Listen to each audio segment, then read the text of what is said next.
আগে একটা তোমাদের সাথে ভিডিও শেয়ার করেছিলাম, সেটা হচ্ছে সাউথ ইন্ডিয়ান প্রি ওয়েডিংয়ের ভিডিও ছিল।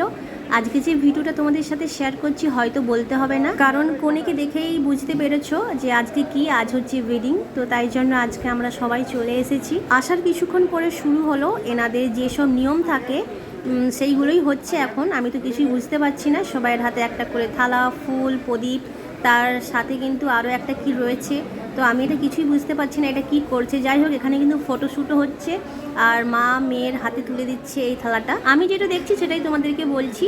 মেয়ের মা যে মেয়ের হাতে থালাটা তুলে দিচ্ছে তার মধ্যে কিন্তু অনেক ধরনের ফল রয়েছে, সাথে কিন্তু একটা প্রদীপ আর এই যে একটা পেখমের মতন কিছু একটা জিনিস রয়েছে। এদের যেই সব নিয়ম থাকে সেইগুলো শেষ হওয়ার পর কিন্তু কনে কিন্তু চলে গিয়েছে যেখানে বিয়েটা হবে। তো ওখানেও গিয়ে দেখলাম যে অনেক ফটোশ্যুট চলছে, আর আমরা তো সবাই দাঁড়িয়ে আছি, বসার তো একদমই জায়গা নেই। আগের যে প্রি ওয়েডিংয়ের ভিডিওটা তোমাদের সাথে শেয়ার করেছিলাম সেইখানে তো দেখেছো ভীষণ বড় একটা জায়গা নিয়ে কিন্তু এই বিয়েটা হচ্ছে, কিন্তু একটুকুও জায়গা নেই। অনেক লোককেই ডেকেছে। আমরা সবাই এখানে রয়েছি মেয়ের বিয়ে দেখার জন্য। মেয়ের বিয়ে হয়ে গেলেই কিন্তু খাওয়া দাওয়া শুরু হবে।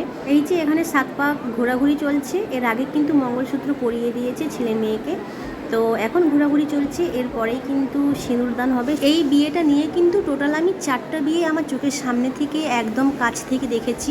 সত্যি কথা বলতে কিন্তু আমার মোটামুটি লাগে, তেমন একটা বেশি ভালো লাগে না। কারণটা হচ্ছে আমি বেঙ্গলি, আর বেঙ্গলির যেভাবে বিয়ে শাদী হয় এত সুন্দরভাবে আয়োজন করা হয়, কিন্তু সাউথ ইন্ডিয়াতে এতটা আমি দেখতে পাই না। সাউথ ইন্ডিয়াতে কিন্তু সবাই নর্মালভাবে সেজে আসে। আমাদের বিয়ে হলে যেমন সবাই একদম খুব সুন্দরভাবে সেজে গুজে আসে, এখানে কিন্তু এইরকম বেশি কিছু দেখতে পাই না, একদম নর্মাল সিম্পল সেজে গুজে আসে।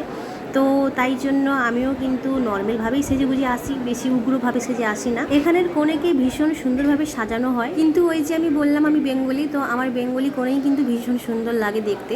তো যাই হোক, বিয়ে হয়ে যাওয়ার পর কিন্তু আমরা সবাই উপরে চলে এসেছি। উপরে এসে দেখছি টেবিলের উপরে কিন্তু কলা পাতাতে সব কিছুই সাজিয়ে দিয়েছে, শুধু ভাত আর সাম্বার ডাল আর পাঁপড়টা দিতে বাকি ছিল, তো ওটাও পরে দিয়ে দিয়েছে। আমরা কিন্তু সবাই এখন খাওয়া দাওয়া করছি, এসি চলছে ভীষণ আর ঠান্ডাও লাগছে। যাই হোক, আমাদের কিন্তু ভীষণই ভালো লাগে সাউথ ইন্ডিয়ান খাবার, তো আমাদের আর কিছু মনে হয় না। যারা নিউ, যারা একদম খেতে পারে না, যারা আমাদের নর্থ ইন্ডিয়ার মানুষ, তাদের কিন্তু একটু প্রবলেম হয়, কিন্তু আমরা এখানে থেকে থেকে কিন্তু আমাদের খাবারটা পুষিয়ে গিয়েছে। গতকাল কিন্তু ননভেজ খাইয়েছিল, আজকে কিন্তু পুরো ভেজ খাইয়েছে।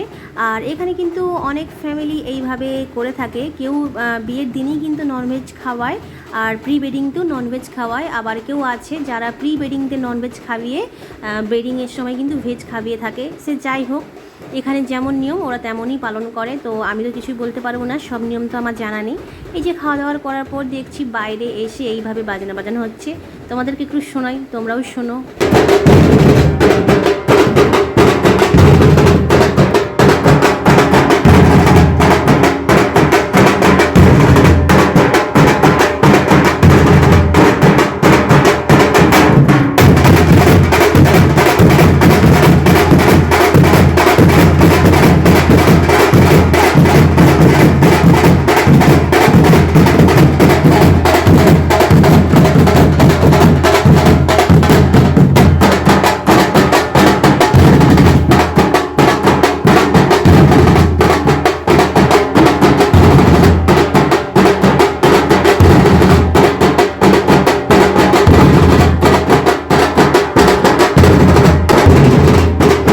তো চলো এবার ঘরের মানুষ ঘরে যাই, একটু আনন্দ করলাম, এলাম, খুব ভালো লাগলো। তো তোমরা জানিও তোমাদের কেমন লেগেছে, আর হ্যাঁ, যদি ভিডিওটা ভালো লেগে থাকে তাহলে একটা লাইক শেয়ার কমেন্ট করতে একদম ভুলো না, আর জানিও তোমাদের কেমন লেগেছে এই ওয়েডিংটা।